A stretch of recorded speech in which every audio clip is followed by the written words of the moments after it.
Dinajpur medical college হাসপাতালের পরিচালক পরিবর্তন।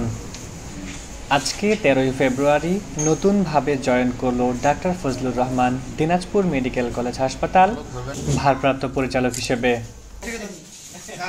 শুভেচ্ছা ও অভিনন্দন জানানোর জন্য এসেছে অধ্যাপক ডাক্তার শেখ সাদেক আলী, অধ্যক্ষ Dinajpur medical college, doctor Shyamoli Saha, administration Dinajpur medical college ও বিভিন্ন পদের ডক্টর, নার্স ও স্টুডেন্ট। শুভেচ্ছা জানাতে এসে এক পর্যায়ে ডাক্তার ফজলুর রহমান পরিচালক দিনাজপুর মেডিকেল কলেজ হাসপাতালে স্যারকে বলে বসলেন, স্যার, আপনার কাছে আমরা অনেক অভিযোগ নিয়ে আসব। এরশাদ শারমিন, গাইনি বিভাগীয় প্রধান, দিনাজপুর মেডিকেল কলেজ হাসপাতাল। উত্তরে স্যার বললেন, অভিযোগ নয়, সকলে মিলে সমস্যার সমাধান করব এবং সুন্দর একটি মেডিকেল কলেজ হাসপাতাল গড়ব।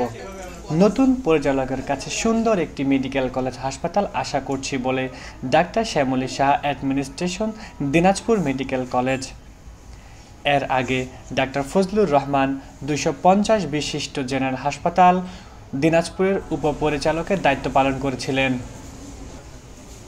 আজ 13ই ফেব্রুয়ারি কাগজে সিগনেচার করে পরিচালকের চেয়ারে বসলেন। আমার সৌভাগ্য যে এত বড় একটা প্রতিষ্ঠানের দায়িত্ব আল্লাহ তাআলা আমাকে দিয়েছেন।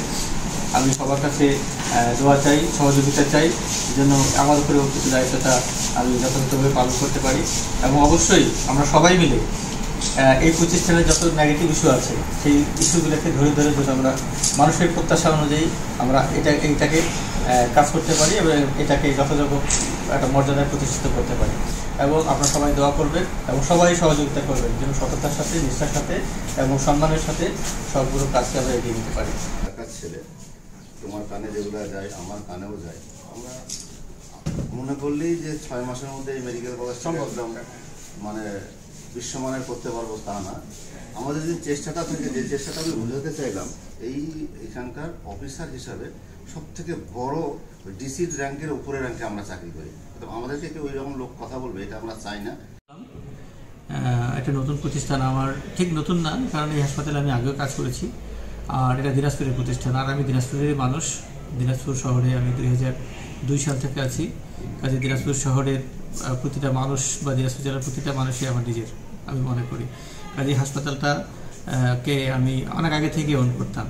এই হাসপাতালে আমাদের আত্মীয় স্বজন ভর্তি হয়, আমাদের সহকর্মীরা ভর্তি হয়, চিকিৎসা নেয়।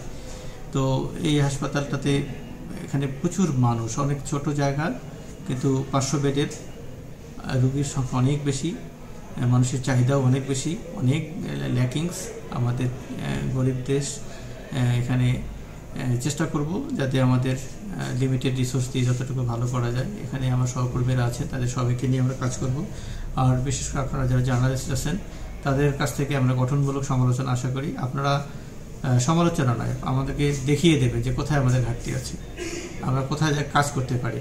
সমালোচনা করে কিছু হয় না, বরং আমাদেরকে দেখিয়ে দিলে, আমাদেরকে বললে আমরা সেটা চেষ্টা করবো। আমরা রেসপন্স কতটুকু করছি সেটা হচ্ছে আসল ব্যাপার। আমাদের আন্তরিকতার অভাব থাকবে না, আমাদেরকে সহযোগিতা করবে, এটা আমার প্রত্যাশা সকল জার্নালিস্টদের কাছ থেকে, সকল রিপোর্টারদের কাছ থেকে, সকল সাংবাদিকদের কাছ থেকে। আজকের দিনটা শুরু থেকে কেমন কাটছে এখন পর্যন্ত? একটা প্রতিষ্ঠানে নতুন জয়েন করলে তো এখানে নতুন মানুষদের সঙ্গে পরিচয় হয়, পুরাতন মানুষরা আবার কাছে পাই তাদেরকে। তো সবার মানে একটা উষ্ণ অভ্যর্থনা, এটা ভালো লাগতেছে। অজানা আশঙ্কা কাজ করতেছে, এটা একটা গুরু দায়িত্ব।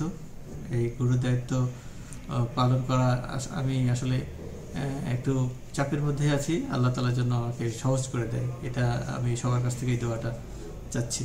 আর ভালো তো লাগছি, এটা একটা অনেক বড় দায়িত্ব সরকার এবং অবশ্যই মহান স্রষ্টা আমাকে দিয়েছে। রোগীদের বিষয়ে কি বলবেন? রোগীদেরকে কি আশ্বস্ত করবেন? রোগীদেরকে আশ্বস্ত করব, এখানে বাইরে থেকে দেখলে মনে হয় যে আসলে অনেক কিছুই নাই, কিন্তু অনেক কিছুই আমরা দিই। সেই জিনিসটা আসলে অনেক কিছু বুঝে না, অনেক কিছু চোখে পড়ে না। অনেক লিমিটেশন আছে। এই লিমিটেশন শুধু স্বাস্থ্য সেক্টরে আছে তা না, সব সেক্টরেই অনেক লিমিটেশন আছে, কারণ দেশটা আসলে গরিব, আমাদের সীমাবদ্ধতা অনেক আছে।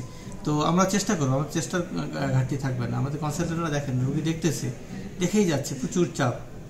500 বেডের অ্যাগেস্টে দেখা যাবে যে 1,500-1,1200-1,400 করে দিতে। সো এখানে ঘাটতি সবসময় থাকবে, আমরা ওভারকাম করার চেষ্টা করব। জি জি, ধন্যবাদ, থ্যাংক ইউ। Thank you. ভালো মন্দ কিছু আলোচনা হয়েই সবাইকে সহযোগিতার আহ্বান জানিয়ে দিনাজপুর মেডিকেল কলেজ হাসপাতালের তারুণ্যের পিঠা উৎসবে গিয়ে খাওয়া দাওয়া করে ফটো সেশন শেষ করে নিজ কাজে সকলেই ফিরে যান। Reporter Hafizur Rahman, TA news.